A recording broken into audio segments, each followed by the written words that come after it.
Hey, it's Lloyd, and today we are at Fort Beausejour, or Fort Cumberland, whichever you prefer. It's on the border between New Brunswick and Nova Scotia, and it dates to the 18th century, early part of the 18th century. If you like the video, feel free to hit the like button. If you like the channel, feel free to click the subscribe button. Share it with anybody that you think might like it, and if you don't like it, share it with your enemies. I will punish them for free.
So this fortress was built by the French in the 18th century, largely to secure this area of the New World, supplemented their larger fortress in Louisbourg, which is on Cape Breton Island. And the British also had claims in this area. They had smaller forts all up and down the mainland of current-day Nova Scotia. And so in the middle of the 18th century, the British actually took this French possession and renamed it Fort Cumberland. And only about 8 or 10 years later, it was entirely abandoned. That is until the American Revolution in 1776. And in 1776, there was a fellow from down Massachusetts way by the name of Jonathan Eddy, and he decided that he could probably cause some dissent and some rebellion in Nova Scotia and get it to join the Patriot cause. So he went to George Washington with a proposal and said, yeah, Nova Scotia is easy for the taking, so we'll march up there and everybody's gonna join us, and it won't be the 13 colonies, it'll be the 13 colonies in Nova Scotia as well. So they left Machias, Maine, and sailed up here. They were able to get some native allies along the way. They were able to get some men from the Fredericton area and a few locals. And they successfully captured a British outpost, which is few river systems over. They're not sure if it was at Hopewell Cape, New Brunswick, or Fort Folly Point, but it's recorded that they managed to take a couple of British prisoners there and march them back to Machias. From there they came over here with the intent to take the fort. They were able to seize a couple of ships that were out in the harbor here, and from there they went over to Fort Lawrence, which is about a mile or so away. It was a wooden palisade British fort, which was a staging area for the siege of Fort Beausejour, and so Jonathan Eddy decided that yeah, that'd make a great staging area for him as well. So they launched the siege, but they didn't really have any mortars or cannons per se. Their plan was to storm it with overwhelming numbers, and they were emboldened by the fact that they'd taken quite a few prisoners. They had a fair number of native allies and a fair number of locals, and so it was a case of a staring contest and saber rattling. Jonathan Eddy sent a message to Commander Gorman, who was stationed here at Fort Cumberland, and said, surrender. And Gorman's response was, "Oh, you wish to surrender to me? By all means." And so that didn't work. So Jonathan Eddy stormed the fort, and it didn't go according to plan. Again, he didn't have anything for siege equipment, didn't have any mortars or anything like that. So the storming of the fort was repulsed, and so they backed off. And by this time, Gorman was able to get some reinforcements. There was the American Fencibles landed, as well as a company of Royal Marines, and were able to scatter Eddy's forces, whom most of them retreated overland to the Fredericton area, and those that had come up from the modern-day U.S. states began making their way back. And that was kind of interesting because they didn't have a lot in the way of food and provisions, so basically they raided their way through southern New Brunswick. And in my family, in the 18th century, there's a story about the Steves men were all away hunting, and pirates had come up the Petitcodiac River and had taken over the Steves homestead, and there was all the women were up in the loft, and there was one young boy who was 10 or 12 years old. And when all of the pirates went to sleep, he said, "I hid the axe in the loft, I'm going to go kill them." And his mother said, "No, leave them alone. They've got what they want, and they'll leave in the morning."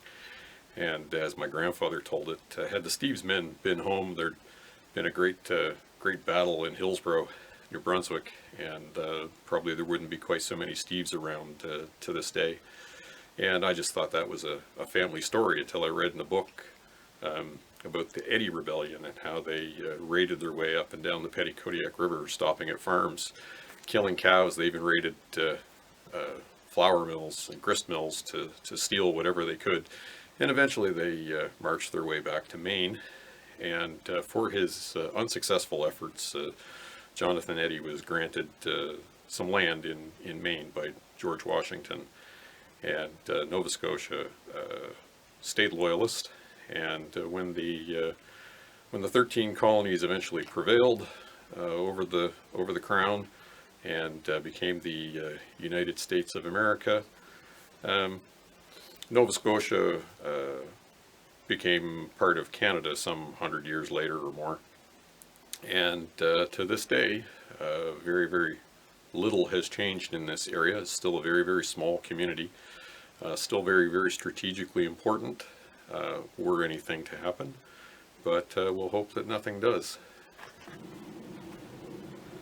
This big cannon-looking thing here in the foreground is a mortar, and in the 18th century the main siege tactic was to dig trenches or try to get these things within range, and using indirect fire they would lob a large ball-like explosive shell over the walls of the fort inside and cause all kinds of havoc, and usually the devastation of morale was enough to get people to surrender.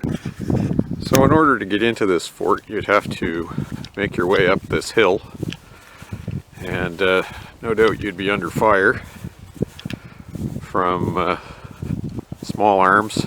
A Brown Bess 60 caliber musket was the thing of the time, and they weren't especially accurate, but if you managed to get to this point, they were accurate enough.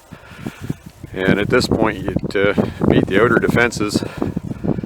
There would be a log palisade here, a bunch of logs stuck into the ground, and if you managed to get past this, you go down into the ditch,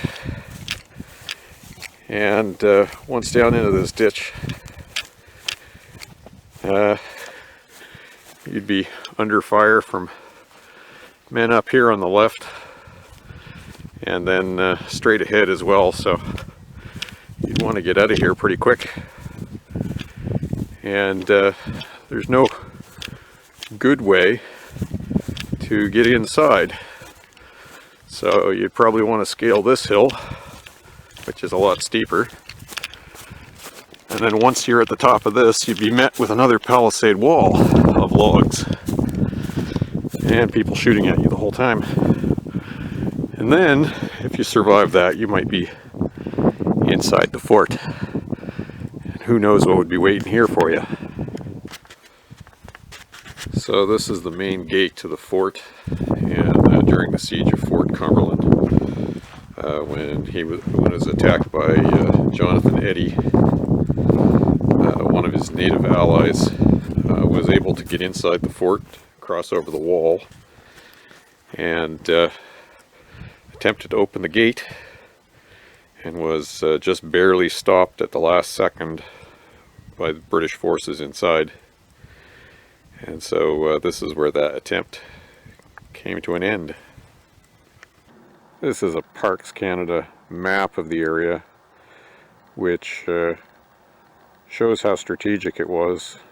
It's only about 10 or 15 miles across from the Northumberland Strait to the Bay of Fundy, and there's a great many intersecting portage trails, river routes, and water routes here, so very, very strategic area.